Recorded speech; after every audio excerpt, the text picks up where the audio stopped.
अगली बड़ी खबर का रुख करते हैं। ओम प्रकाश राजभर का मुतनासिब बयान आया है। जिन्ना होते पहले पीएम तो नहीं होता हिंदुस्तान का बंटवारा। राजभर का ये मुतनासिब बयान आया है। अटल आडवाणी भी क्यों करते थे जिन्ना की तारीफ, ये ओम प्रकाश राजभर ने कहा है।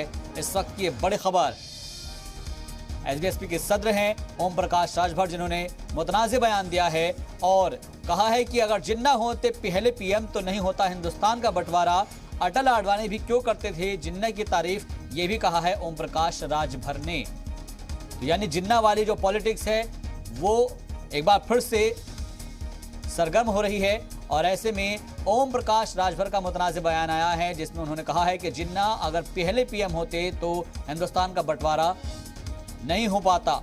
अटल और आडवाणी भी जिन्ना की तारीफ क्यों करते थे, ये सवाल पूछा है ओम प्रकाश राजभर ने। देश के पहले प्रधानमंत्री जिन्ना को बना दिया गया होता तो भारत का बंटवारा ही नहीं होता। मतलब आप इस बात से सहमत हैं उनकी बातों से? जिन्ना को देश का प्रधानमंत्री ही लोग बना दिए होते। इस बात को आडवाणी जी के विचार को पढ़िए, अटल जी के विचार को पढ़िए, जो समदेश के शुभचिंतक हैं उनके विचार को पढ़िए।